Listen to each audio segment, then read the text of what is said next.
Good morning, Calallen. Today on CWN, there is an eclipse today. And our baseball and softball teams had big wins. I'm Maddie. And I'm Logan, and today is Monday, April 8th, 2024. Please stand for the Pledge of Allegiance and the pledge to the Texas flag. The Pledge of Allegiance. I pledge allegiance to the flag of the United States of America and to the republic for which it stands, one nation, under God, indivisible, with liberty and justice for all. The Texas Pledge. Honor the Texas flag. I pledge allegiance to thee, Texas, one state under God, one and indivisible.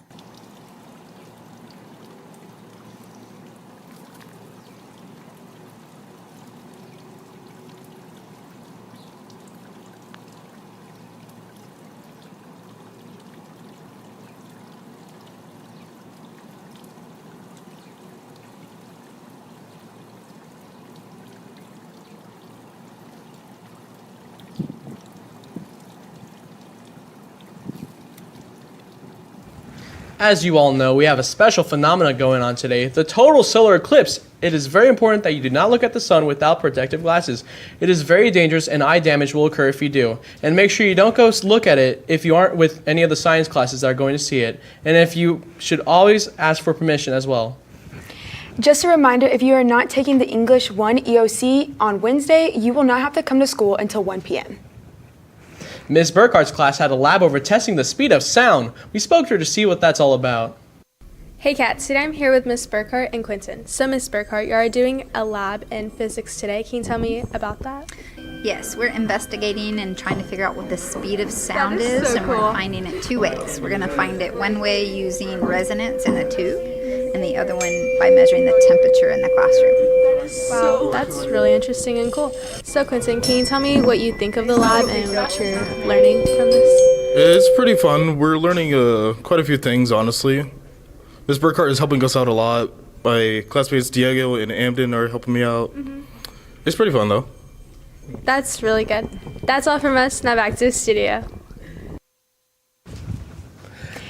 All powerlifters that plan to attend the powerlifting banquet this Saturday, 4/13, must pick up their ticket today in room 513 with Ms. Lopez. Even if you are not planning to attend, stop by so that we can get an accurate count of who will attend. Also, all powerlifting equipment needs to be turned into Coach Hofstetter, room 410 ASAP. Thank you. Attention all Calallen High School athletes. The Fellowship of Christian Athletes will be holding their monthly huddle tonight from 6:30 p.m. to 8:30 p.m. in the B Gym. Come join your fellow classmates and athletes for food, fun, games, and worship. Tonight's speaker will be Clay Sullivan, youth pastor from Church of Hope. Dr. Hodgkiss's anatomy class had a lab over the digestive systems. Let's see how it went. Moralcaster and Dr. Hodgkiss. So Dr. Hodgkiss, I heard you all had lab. Can you tell us a bit about that? Yes, we're covering digestion. So we're doing a digestion lab where our students are getting to eat snow cones in class and having to write a research paper afterwards. We've been talking about the different body parts of mouth, pharynx, esophagus, all the way down to the end part. So that's where we're going to be learning about the color change. Sounds interesting. Thank you for the interview. With that, back to the studio. Band had their UIL concert last week. We spoke to Mr. Valpert to see how it went. Hey Cats, I'm Em and I'm here with Mr. Valpert. So Mr. Valpert, y'all had a band event on Friday. Can you tell me more about that, please? Yes, we had the UIL concert and sight reading assessment on Friday, and both of our concert bands, the symphonic band and the wind ensemble, we competed in both concert and sight reading. That means that they went on stage and they played their pieces they've been working on in front of judges for the concert portion. Then they went into a room and they set read a brand new piece of music. We had 8 minutes to work on it, and then they had to play it in front of the judges. They had to play it perfectly. So we got straight ones on stage for the symphonic band, straight ones in sight reading, and the wind ensemble also got straight ones on stage and straight ones in sight reading. And that's considered a sweepstakes along with all the success we had at marching band. So it's been a very successful contest. All right, well, congratulations to y'all and back to the studio. Now let's send it to Callie with Wildcat Media.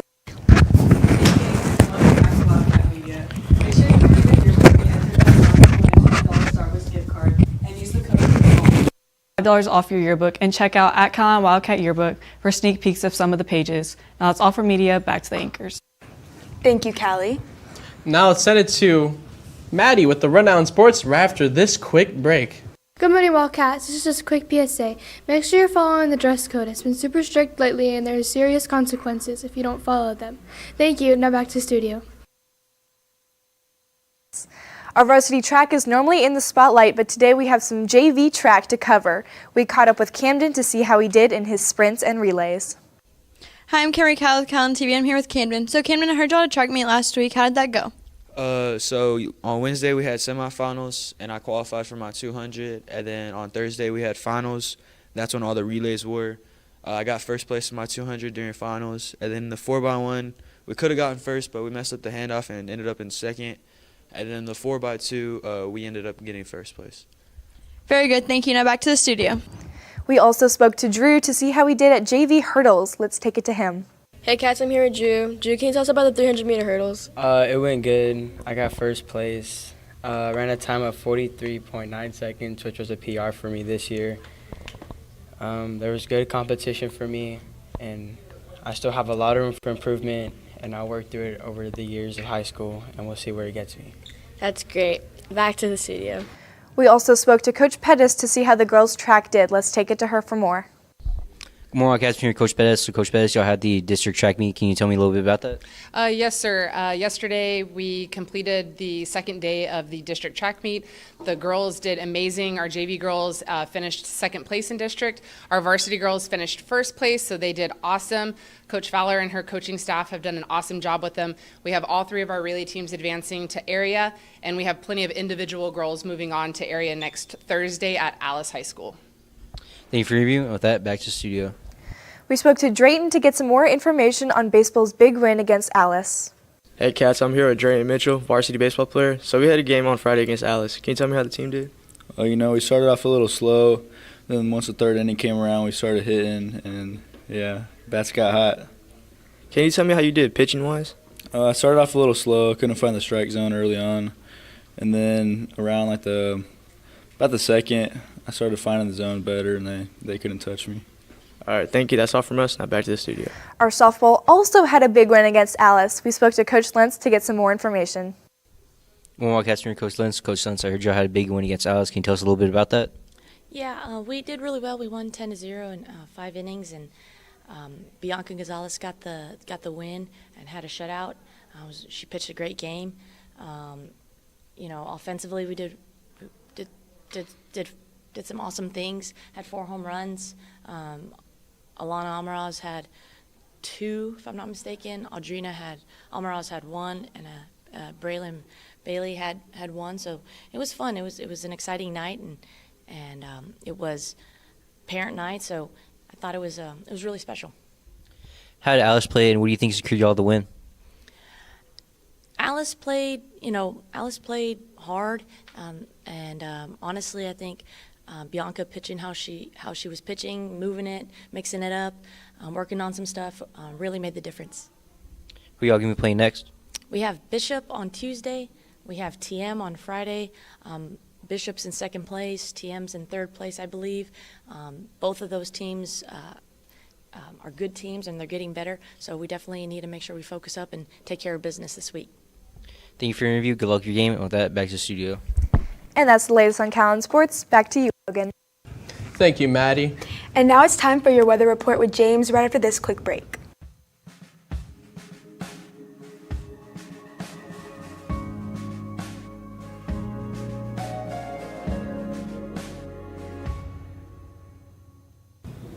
Thank you, anchors, and good morning, Calallen. Your forecast today, presented by Baytech Robinson Families, is quite the unique one. Today, April 8th, 2024, we'll see a total solar eclipse across the state of Texas. However, it's not looking like many of us are going to be able to see it. Currently, as of now, temperatures in the upper 70s at about 78 degrees with significant cloud coverage, upwards of 100%. That cloud coverage will remain between 90 and 100 during the solar eclipse, so you may not be able to see any of the event if you're outside with one of those science classes. Chance of precipitation between 20 and 30%, and winds out of the southeast at 15 miles per hour. Looking at a recent Doppler radar scan, we have a few light showers and thunderstorms progressing towards the northwest across the region. However, it's unlikely that there's going to be precipitation later on today, but there is that possibility. And looking throughout the rest of the day, at 2 p.m. during the solar eclipse, temperatures will be in the lower 80s, winds out of the southeast at 16 miles an hour, and again, with quite a lot of cloud coverage. Those clouds will remain throughout the rest of the day as that rain chance goes all the way back down to 0 by 2 p.m., but then back to 25% by 10 p.m. Temperatures will go down into the mid-70s, and winds will again remain generally in the high teens out of the southeast. And looking at our forecast throughout the rest of the week, tomorrow, Tuesday, we're going to see temperatures all the way up to 90. Then Wednesday and Thursday, temperatures back down around 85, with clouds clearing out between Wednesday and Thursday. Winds will be pretty high during this time. Tomorrow, southeast 15 to 20. Then Wednesday, they'll be steady out of the northwest, 20 to 25 miles an hour. And then they'll remain out of the northwest on Thursday, but slow down to 10 to 15 miles per hour. And back to your solar eclipse safety. Remember the 4 nevers of viewing a solar eclipse. Never look directly at the event without eye protection. Never point a camera directly at the event without a filter. Never look up and then put your eclipse glasses on, because then you'll be looking directly at the event for a moment. And never assume cloud cover is enough protection. If you can see the sun through the clouds, you need to have protection on. And remember, to the students of Calallen, only specific 5th period science classes will be allowed to view the event. Don't you dare go sneak out of this building to go view that event.